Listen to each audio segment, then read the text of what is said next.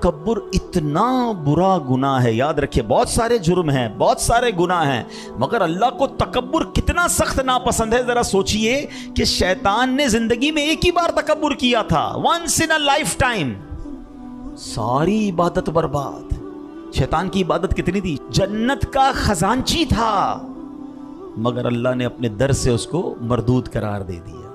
اب جو روز یہ کرتا ہے, اس نے تو ایک بار کیا نا, جو روز یہ کر رہا ہے, اچھا کہتا نہیں, ہم کہتے نہیں کہ میں غریبوں کے ساتھ نہیں بیٹھ رہا, مگر کوئی بیٹھ جائے تو برا لگتا ہے. اپنی سواری میں کبھی بٹھایا ہم نے برابر میں, کبھی کھانے میں کسی غریب کے ساتھ بیٹھ کر کھانا کھایا کریں. یعنی اگر میں آپ کو ایک طریقہ بتاتا ہوں, کہتے ہیں نا کہ اندر اگر انفیکشن ہے, بیماری کا معلوم کرنا ہو تو پھر ٹیسٹ کرانا پڑتا ہے نا کہ ہے بھی کہ نہیں. میں آپ کو سمپل ٹیسٹ بتا دیتا ہوں کہ جب بھی کسی غریب کے ساتھ بیٹھنے میں تکلیف ہونا, سمجھ لو اندر انفیکشن ہے. تکلیف کیوں ہو رہی ہے؟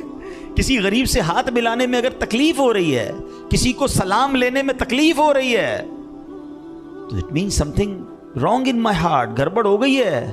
ارے بھائی, اچھا پھر علماء نے اس کا طریقہ بھی یہی بتایا کہ اگر کسی کو تکبر کا علاج کرنا ہے نا, عاجزی اختیار کرنی ہے, تو اس کو چاہیے غریبوں کے ساتھ بیٹھ کے کھانا کھائے, ان کو سلام میں پہل کرے, ان سے ہاتھ ملائے, ان سے معانقہ کرے.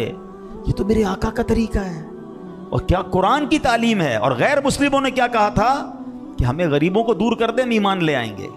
پلیز کبھی بھی نہ اپنے اندر آنے دیں, نہ اپنے بچوں کے اندر آنے دیں. نیو جنریشن میں یہ زیادہ پرابلم ہو رہی ہے. ملازمین کے ساتھ برتاؤ الگ ہو گیا ہے, بلکہ اب تو یہ حال ہو گیا ہے, کہتے ہوئے مزہ تو نہیں آ رہا, کہ اگر کوئی بندہ امیر ہو جائے نا یا مشہور ہو جائے, تو اب وہ اپنے غریب رشتہ داروں کو ڈس اون کرنا شروع کر دیتا ہے کہ یار میں کیسے بتاؤں کہ میرے چچا کا بیٹا رکشا چلاتا ہے. پہلے وہ خود بھی غریب علاقے میں رہتا تھا, اب پیسے والا ہو گیا, ڈیفینس میں آ گیا, کسی امیر علاقے میں آ گیا. اب وہ چاہتا ہے کہ وہ والا رشتہ دار میرے قریب نہ ہے. لوگوں کو کیسے بتاؤں گا کہ یہ میرا کزن ہے یا میرا فلاں رشتہ دار ہے. کیا حرج ہے اس میں کیوں دل پر بوجھ آ رہا ہے؟ بھائی میں بھی وہی تھا. اگر آج اللہ نے مجھے اس مقام پر پہنچایا تو کیا میں غریبوں سے ملنا چھوڑ کر دوں گا؟ اپنے رشتہ داروں کو ڈس اون, پرانے دوستوں سے نہیں ملتے. آئے کسی غریب علاقے سے تھے, ان غریب علاقے والے دوستوں کو چھوڑ دیا کہ نہیں یار اب میری تو سوسائٹی الگ ہو گئی, میرا اٹھنا بیٹھنا الگ ہو گیا, یہ میرے ساتھ کہاں چلیں گے.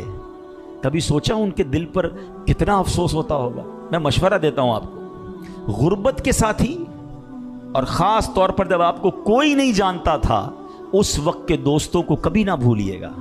آج آپ مشہور ہو گئے, دنیا آپ کے آگے پیچھے ہے, یہ تو شہرت کی وجہ سے آئے ہیں. اس کو کیوں بھول گئے جب تمہیں کوئی نہیں جانتا تھا, وہ تمہارے ساتھ کھڑا تھا.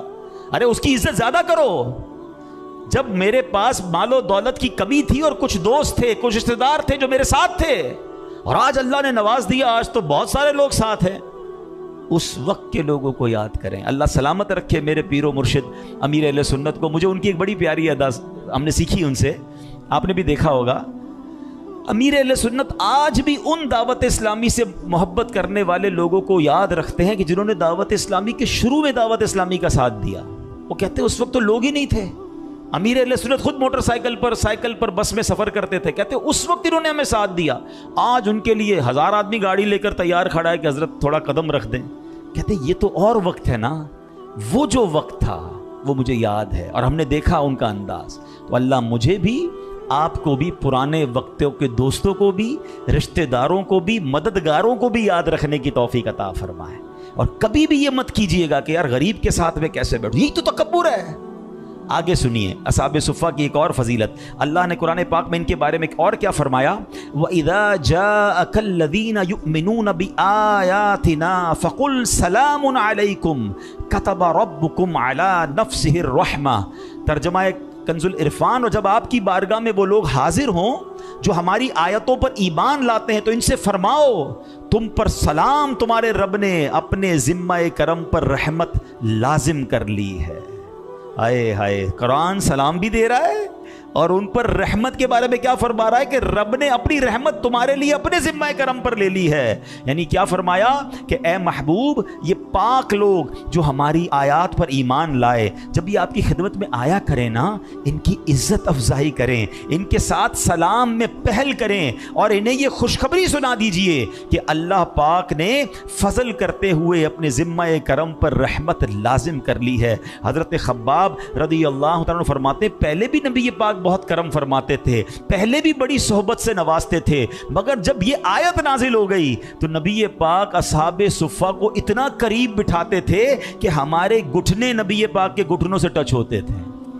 یعنی پیارے آقا کا قرآن پر عمل دیکھیں, جب اللہ نے فرما دیا ہے محبوب یہ عبادت کرنے والے ہیں, یہ اللہ کو یاد کرنے والے ہیں, ان کو دور مت کریں, ان کو سلام دیں, ان پر اللہ کی رحمتیں ہیں.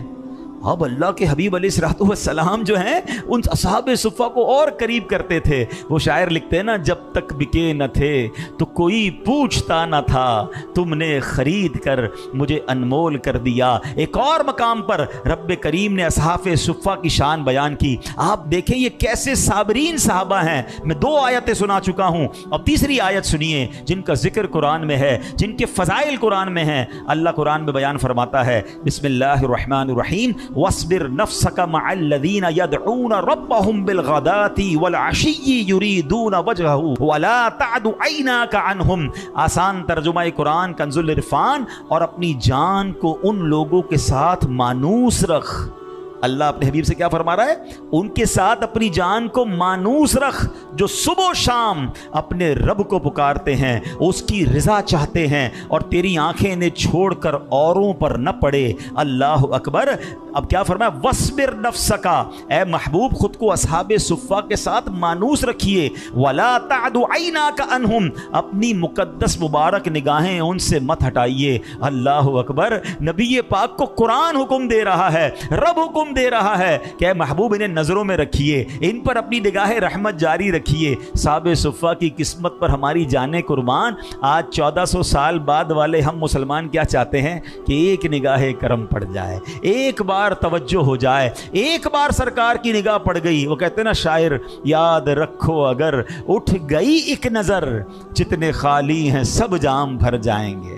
میرے آقا کی نگاہ پڑنا, ایک بار کسی پر نگاہ پڑ جائے اس کے کام بن جائیں. اصحاب صفہ کے بارے میں قرآن فرما رہا ہے, محبوب ان سے نگاہیں نہیں ہٹانی ہیں, ان پر نگاہیں رکھنی ہیں, ان پر خاص توجہ رکھنی ہے. کاش اصحاب صفہ کے صدقے ہم گناہ گاروں پر بھی کرم ہو جائے, ہم پر بھی ایک ایسی نگاہ پڑ جائے. وہ شاعر لکھتے ہیں نا, خوشا قسمت وہ دم بھر کو جو نظر زندگی بخشے. خوشا قسمت وہ دم بھر کو نظر زندگی بخشیں, یہ عالم زندگی کا زندگی بھر ہو تو کیا کہنا. سبحان اللہ. اب یہاں ایک اور بات, اصحاب صفہ کے بارے میں قرآن نے کیا کہا, وَاصْبِرْ نَفْسَكَ, اے محبوب خود کو اصحاب صفہ کے ساتھ مانوس رکھیں. اب نبی پاک علیہ الصلوۃ والسلام پہلے تو کرم فرماتے تھے, اب پیارے آقا علیہ الصلوۃ والسلام نے جب یہ آیت نازل ہوئی نا تو آپ کا بیٹھنا اٹھنا ہی اصحاب صفہ کے ساتھ ہو گیا. یعنی نبی پاک ان کے ساتھ بیٹھتے تھے, کہیں جانا ہوتا تشریف لے جاتے, پھر آ کر وہیں تشریف فرما ہوتے تھے ہیں. اور جب تک اصحاب صفہ اٹھ کر نہیں جاتے تھے, سرکار دو عالم علیہ الصلوۃ والسلام ان کے پاس بیٹھے رہتے, میرے آقا بھی کہیں نہیں جاتے تھے. ہائے ہائے ہائے. اصحاب صفہ کے بارے میں بہت کچھ سنا تھا, مگر یہ جو قرآن پاک کی آیات کے ذریعے سن رہے ہیں ان سے محبت میں اور اضافہ ہو گیا ہے کہ یہ کیسے لوگ ہیں جن کے ساتھ نبی پاک کو کہا جا رہا ہے کہ ان کے ساتھ مانوس ہو جائیں, اپنی نگاہوں میں انہیں رکھیں, ان کو اپنے آپ سے دور نہ کریں. لیکن وجہ کیا تھی؟ قرآن کہتا ہے صبح و شام اپنے رب کو پکارتے ہیں اور اس کی رضا چاہتے ہیں. یہ چیز یاد رکھنی. اگر اللہ کی رحمتیں چاہیے نا تو یہ وصف ہے اصحاب صفہ. Why there are so much superior? Because وہ عبادت کرتے تھے صبح و شام, صبح و شام اللہ کو پکارتے تھے. میں اور آپ اب اپنے بارے میں سوچیں, ہم کیا کرتے ہیں؟ وہ غریب ہیں, پہننے کو کپڑے نہیں ہیں, کھانے کو کھانا نہیں ہے, رہنے کو گھر نہیں ہے, مگر صبح و شام اللہ رسول کی باتیں ہیں, صبح و شام علم دین, صبح و شام عبادت. میرے پاس کپڑے بھی ہیں, گھر بھی ہیں, کھانا بھی ہے, پیسے بھی ہیں, اور نمازیں بھی قضا ہو رہی ہیں. ایسے کتنے لوگ ہوں گے ہیں نمازیں پڑھی بھی تو کوئی سنت پڑھنے کا ٹائم نہیں, نفل تو ویسے ہی نہیں پڑھتے. کتنی تلاوت کی ہم نے, کتنا اللہ کا ذکر کیا, وہ صبح و شام اللہ کی عبادت کر رہے ہیں اس غربت کے عالم میں. اور میری سہولت کے اندر عبادتوں کا عالم کیا ہے ہم سب اپنے بارے میں جانتے ہیں. جو نماز نہیں پڑھتے وہ سوچیں, جو قرآن نہیں پڑھتے وہ سوچیں, جو اللہ رسول کا ذکر نہیں کرتے وہ سوچیں. اتنی آسان زندگی ہوتے ہوئے اور ان سے رب کیسا راضی. آپ انعام سمجھ رہے ہو؟ میں سمجھتا ہوں اس سے بڑا دنیا میں انعام کیا ہو سکتا ہے کہ اللہ اپنے حبیب سے فرما رہا ہے کہ اے حبیب ان کے ساتھ رہیے, ان پر اپنی نگاہ رکھیے, ان کو دور مت کیجیے. تو صبح و شام اللہ کی عبادت کرنے والوں سے رب راضی ہوتا ہے. مگر عبادت کے ساتھ ایک اور قرآن نے خوبصورت بات کی ہے, وہ بھی سیکھنی ہے مجھے اور آپ کو. کیا فرمایا؟ یریدون وجہہ. یہ عبادت تو کرتے ہیں مگر کس لیے؟ اللہ کی رضا کے لیے, اللہ کو راضی کرنے کے لیے, اور کوئی مقصد نہیں ہے. میں عبادت اس لیے کروں کہ نمازی کہلاؤں, میں صدقہ خیرات اس لیے کروں کہ سخی کہلاؤں, نہیں, اللہ کی رضا کے لیے, اللہ راضی ہو جائے.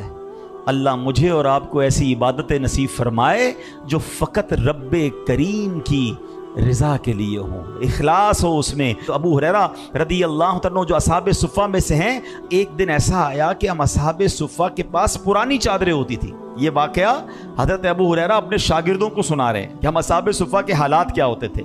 کہتے ہیں ہمارے پاس پرانی چادریں ہوتی, انہی سے جسم کو ڈھانپتے تھے, اس کے علاوہ پہننے کو کپڑے نہیں ہوتے تھے. پیٹھ سیدھی رکھنے کی مقدار, چند لقمے کھانے کے ملتے تھے, اور اس کو بھی بعض اوقات عرصہ گزر جاتا تھا. ہم اپنے پیٹ پر پتھر باندھتے تھے اور اوپر کس کر کپڑا لپیٹ لیا کرتے تھے. ایسی بھوک میں وقت گزارا ہے.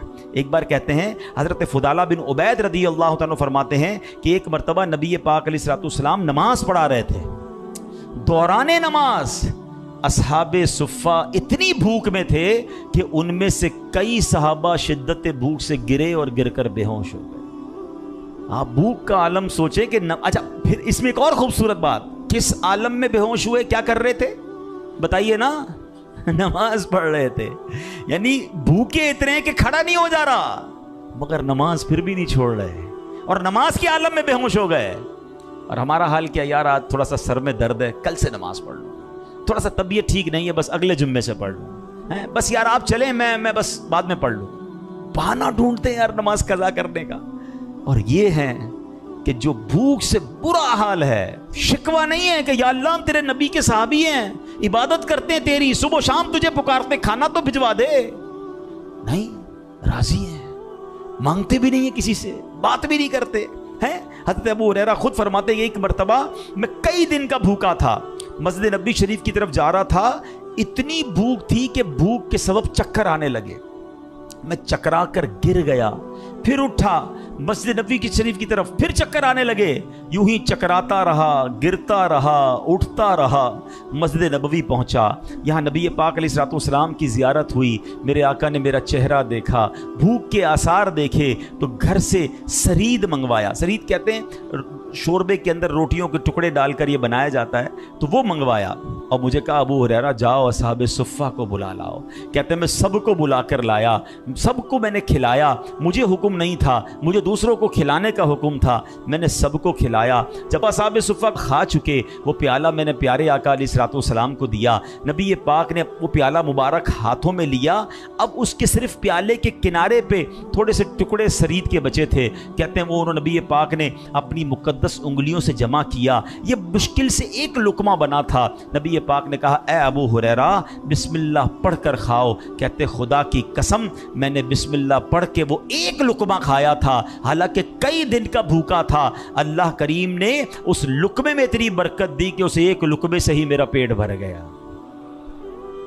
اچھا یہ یقیناً نبی پاک کا معجزہ ہے, مگر ان کا تو صبر دیکھیں نا, ان کی خودداری بھی دیکھیں. وہ بڑا مشہور واقعہ آپ سب نے سنا ہوگا کہ حضرت ابو ہریرہ کہتے ہیں کہ ایک بار میرا بھوک سے برا عالم, کئی دن سے کھایا نہیں تھا, پیٹ پیٹھ کے ساتھ لگ گیا تھا. حضرت ابو بکر صدیق رضی اللہ عنہ پر کوئی قرآنی مسئلہ پوچھا. کہتے ہیں مسئلہ اس لیے پوچھنے گیا تھا, مجھے دیکھیں, میری کنڈیشن دیکھیں اور سمجھ جائیں کہ مجھے بھوک لگی ہے, مجھے کھانا کھلا دیں. میں نے نہیں سوال کرنا, خودداری دیکھیں. کہتے ہیں میں نے قرآن کا مسئلہ پوچھا, کھانے کا نہیں کہا. حضرت ابو بکر صدیق نے مسئلہ بتایا اور چلے گئے. ان کی یہ, حالانکہ وہ بڑے سخی ہیں, مگر یا تو ایسا بھی ہو سکتا ہے کہ حضرت ابو بکر بھی جانتے ہوں کہ آج کہیں اور کی مہمانی ملنی ہے, آج کہیں اور کی دعوت ملنی ہے. بہرحال کہتے ہیں حضرت عمر آئے رضی اللہ تعالیٰ, سیدنا عمر فاروق کے پاس میں چلا گیا, ان سے بھی ایک مسئلہ پوچھا. سوچا جواب دیتے دیتے مجھے بھی دیکھیں گے, میری حالت دیکھیں گے, میری بھوک دیکھیں گے, مجھے کھانا کھلا دیں گے.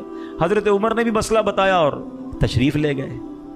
کہتے میں حیران ہو گیا. بہرحال اب سرکار دو عالم علیہ الصلوۃ والسلام کی بارگاہ میں حاضر ہوا. کہتے سبحان اللہ, میرے آقا تو دل کے حالات بھی جانتے ہیں نا. جب نبی پاک کے پاس گیا تو آقا نے دیکھ لیا کہ میں بہت شدید بھوک میں ہوں. پیارے آقا نے فرمایا اے ابو ہریرہ, اپنے گھر پہ معلومات کی کچھ کھانے کو ہے. اب دیکھیے یہ دوسرا تیسرا واقعہ ہے. ایک باری میں نبی پاک نے گھر پہ معلوم کیا تو کچھ کھانے کو نہیں تھا. جو پہلا واقعہ میں نے سنایا تو اس میں دعا کی تو اللہ کریم نے کھانے کا انتظام فرمایا. دوسرے واقعے میں نبی پاک نے سرید منگوائی, سب اصحاب صفہ کو کھلایا. سیدنا ابو ہریرہ کو ایک ہی نوالا ملا, اللہ نے اس ایک نوالے سے ان کا پیٹ بھر دیا. تیسرا واقعہ میں آپ کو سنا رہا ہوں. تو نبی پاک نے اپنے گھر پہ پوچھا کہ کچھ ہے کھانے کو, تو کہا ابھی ایک صحابی رسول دودھ کا پیالہ دے کر گئے ہیں. میرے آقا نے کہا اے ابو ہریرہ سارے ہی اصحاب صفہ کو لے آؤ. اچھا, کہتے میں حیران, اتنی مجھے بھوک لگی ہے, پیالہ ایک دودھ کا ہے, 70 صحابہ کیسے پئیں گے؟ لیکن حکم تھا نبی پاک علیہ الصلوۃ والسلام کا. کہتے میں لے آیا. اچھا, یہ کبھی کبھی ہمیں اس کی تھوڑی سی پریکٹس ہوئی ہوگی کہ ہمیں شدید بھوک لگی ہو اور ہمیں ہی کوئی کھڑا کر دے کہ لوگوں کو کھانا کھلائیں. بندہ کہ پہلے مجھے بھوک لگی ہے, میں دوسروں کو کھلاؤں, خود کب کھاؤں گا؟ اچھا, ہمیں تو یہ پتا ہوتا کہ بریانی کی دیگ ہے, کھلانے کے بعد مجھے بھی مل جائے گی, مگر یہاں تو وہ ایک پیالہ دیکھ رہے تھے. تو اب نبی پاک نے فرمایا اے ابو ہریرہ سب کو پلاؤ. پلانے کی ذمہ داری بھی انہیں دے دی. اب سارے صحابہ کو بھوک لگی تھی. ایک ایک کر کے صحابی بسم اللہ پڑھتے اور پیٹ بھر کر دودھ پیتے. کہتے ایک نے پیا, 2 نے پیا, 3 نے پیا, 70 صحابہ نے دودھ پی لیا. کہتے پیالہ ویسے کا ویسے ہی بھرا ہوا ہے. اب نبی پاک کہتے ہیں اے ابو ہریرہ اب تم رہ گئے اور میں رہ گیا ہوں, ایسا کرو بسم اللہ پڑھ کے پیو. حضرت ابو ہریرہ کہتے ہیں میں نے پیٹ بھر کے دودھ پیا. وہ تھوڑی پنجابی وچ کہتے ہیں نا رچ کے دودھ پیا. پھر آقا نے فرمایا اے ابو ہریرہ اور پیو. کہتے پھر پیالہ منہ سے لگایا اور پیا. کہتے ابو ہریرہ اور پیو. کہتے پیتا رہا, آخر میں نے کہا حضور بس اب جگہ نہیں ہے. اب نبی پاک نے بسم اللہ شریف پڑھی اور جو جتنا بھی دودھ تھا میرے آقا نے اسے نوش فرما لیا. اچھا, یہاں سخاوت مصطفیٰ, یہاں نبی پاک کا معجزہ, وہ تو ڈسکس کرتا ہوں میں, ہم نے کئی بار کیا ہے. ایک اور خوبصورت بات سیکھنی ہے. پیارے آقا نے کب پیا؟ 71 لوگوں کو پلا کر پھر نبی پاک نے دودھ پیا. یہ بھی تو پیارے آقا کی کیسی مہمان نوازی ہے. سیکھنے کو یہ بھی ملا, سنت یہ ہے کہ ساقی سب سے آخر میں پیتا ہے, پانی پلانے والا سب سے آخر میں پیتا ہے. یہ بھی ادب ہے. تو بہرحال اب یہاں کیا سیکھنے کو ملا کہ پیارے آقا علیہ الصلوۃ والسلام نے کیا خوبصورت نبی پاک کا معجزہ ہے. اسی بات کو بریلی کے تاجدار اعلیٰ حضرت امام اہل سنت نے بڑے پیارے انداز میں لکھا. بلکہ اعلیٰ حضرت نے تو حضرت ابو ہریرہ سے کوسچن کر لیا. آپ کہتے ہیں کیوں جناب ابو ہریرہ, تھا وہ کیسا جام شیر؟ شیر کہتے ہیں فارسی زبان میں دودھ کو, پیالہ جام. کہتے ہیں اے ابو ہریرہ ہمیں بھی تو بتاؤ وہ دودھ کا پیالہ کیسا تھا. کیوں جناب ابو ہریرہ, تھا وہ کیسا جام شیر جس سے 70 صاحبوں کا دودھ سے منہ پھر گیا. وہ کیسا پیالہ تھا کہ 70 صحابہ نے دودھ پیا اور سب کا پیٹ بھر گیا. مگر اگین نبی پاک کا معجزہ کمال. مگر اصحاب صفہ کا صبر کیسا ہے, اصحاب صفہ کی غربت کا عالم کیا ہے. اللہ اکبر. اللہ کرے کہ ہمیں یہ بات سیکھنے کو ملے. اللہ مجھے اور آپ کو یہ سوچ عطا کر دے کہ زندگی کا گول ایک ہونا چاہیے, اللہ راضی ہو جائے, اللہ کے حبیب راضی ہو جائے. بس دنیا کے پیچھے نہ رہا کریں. کچھ لوگ اب جب بھی اچھا کام کریں گے نا, کچھ لوگوں کو پرابلم ضرور ہوگی آپ سے, اس کو چھوڑ دیں. اللہ رسول کو راضی کریں, انشاءاللہ ایک وقت آئے گا اللہ اپنے بندوں کو بھی راضی کر دے گا. اللہ مجھے اور آپ کو شریعت کے تقاضوں کے مطابق زندگی گزارنے کی توفیق عطا فرمائے. صلو علی الحبیب صلی اللہ علیہ وسلم.